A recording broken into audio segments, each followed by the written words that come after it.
Welcome to this edition of Fixed Interest, where we will be discussing the outlook for U.S. public finances and debt and the U.S. sovereign ratings.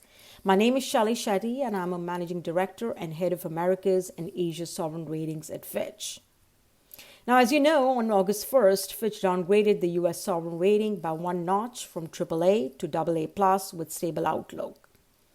More recently, the U.S. government was on a brink of a shutdown, and only in the last minute, Congress was able to pass a temporary continuing resolution to extend government funding until mid-November. Now, this episode again highlights the high level of political brinkmanship in the U.S., which was also one of the reasons for Fitch's downgrade of the U.S. rating. With that background, let me introduce you to Richard Francis, who is Fitch's co-head of the Americas Sovereign Ratings and also the primary analyst for the U.S. So Richard, while the government shutdown was averted this time, what are the risks ahead, and would a potential government shutdown have an impact on our rating assessment of the U.S.? Hi, Shelley. The U.S. government nearly averted a shutdown with the passage of continuing resolution on September 30th, the very last minute, which will keep the government operating until mid-November. However, given the fact that the House Speaker was ousted right after the continuing resolution was agreed, we expect political brinkmanship around government funding negotiations will remain tense, and a shutdown later this year can't be ruled out. So far, the Congress has failed to pass any of its 12 appropriations bills, and there have been stark disagreements over appropriations both within the House of Representatives as well as between the House and the Senate. No matter, we don't believe that a government shutdown would affect the U.S.'s AA+ stable sovereign rating, as the deterioration in governance we have witnessed over the last 20 years or so was a key factor behind the downgrade of the U.S. from AAA on August 1st. I think it's important to note that no mandatory payments, including debt obligations or Social Security checks, would be impacted by the shutdown because they're not part of the annual appropriations process. Now, as a follow-up, Richard, could you remind listeners about the broader rationale of our August U.S. downgrade? Yeah, there are three key factors behind the U.S. downgrade. One was the expected fiscal deterioration that we're going to see over the next 3 years and probably beyond that, with general government deficits above 6% and growing. Second is the high and growing debt and interest burden. Higher interest rates and the higher debt level are leading to increased interest payments. And as we said, the debt is growing. We're expecting it to reach 118% by 2025. And I think third, and importantly, was just the erosion of governance and the increased political partisanship that we've witnessed over the last 2 decades. You see this with the repeated debt limit political standoffs and last-minute resolutions, the threat of the government shutdown, and more generally, I think the U.S. government lacks a medium-term fiscal framework, unlike most other highly rated sovereigns, and as we're witnessing, a very complex budgeting process. So those are the key factors. Now, just to follow up on the fiscal side, what are Fitch's assumptions on the fiscal and debt trajectory for the U.S. government? And what do you see as the main downside risks? Yeah, we're expecting the general government deficit, which includes the federal government as well as state and local governments, to rise to above 6% of GDP this year. This is up significantly from 3.7% in 2022. There are a few reasons for this. Weaker tax receipts after a robust performance in 2022, new spending measures under the Biden administration over the last 2 years, a higher interest cost due to the hikes in interest rates, and additionally, the local governments that actually did exceptionally well during the pandemic, we're expecting them to see a modest deterioration going forward. We're expecting the deficits to actually grow incrementally next year and in 2025, and this partly reflects the fact that we now forecast a recession next year with overall growth of just 0.3%. Also, as you know, we are expecting the interest burden to continue to rise over the coming years as well, with the interest rates significantly higher than they were pre-pandemic. And as a result, we see debt to GDP approaching 120% by 2025.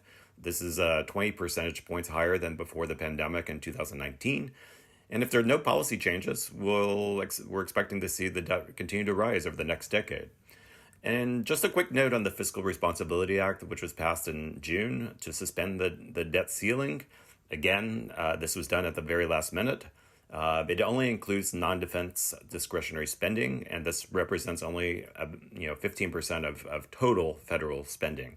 The CBO is projecting cumulative savings of 1.5 trillion over the next decade.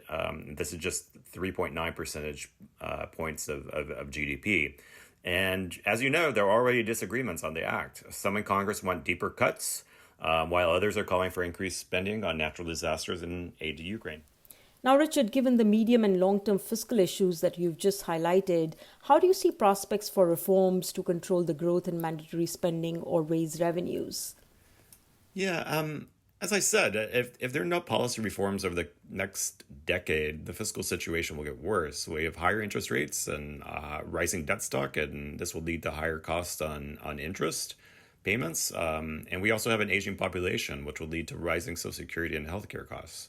The CBO projects that interest costs will double by 2033, and it also projects a significant increase in mandatory spending on Medicare and Social Security that will grow over the same period. So basically, deficits that are already high will only continue to get larger.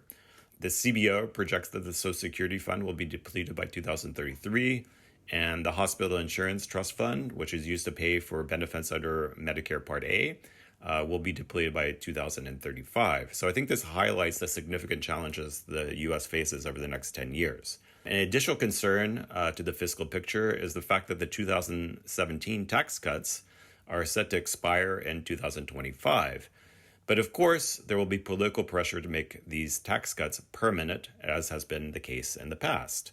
To date, there's only been limited progress in tackling medium-term challenges related to rising Social Security and Medicare costs. And we see a limited appetite to tackle these challenges, especially ahead of the 2024 elections. However, there is a bright spot, possibly. Recently, a bipartisan fiscal forum co-chaired by a Republican and a Democrat in the House have proposed legislation to establish a fiscal commission. And prior commissions have had some successes in the past, such as the Greenspan Commission on Social Security in the 1980s, which actually helped extend its life for 50 years. At the very least, a commission could elevate the national debate on possible policy changes that could help stabilize the national debt and tackle the increasing challenges emanating from rising entitlement programs. Finally, what are the key factors that could lead to an improvement in the U.S. rating or lead to further downward pressures? On the negative side, a marked increase in general government debt could lead to downward pressure on the rating, and this could be due to either a failure to address the medium-term public spending and revenue challenges that we just discussed, or it could just be a significant economic shock that leads to another significant step up in the government debt level. I think secondly, if we saw a decline in the coherence and credibility of policymaking that undermined the reserve currency status of the dollar and diminished the government's financing flexibility, this could be negative as well.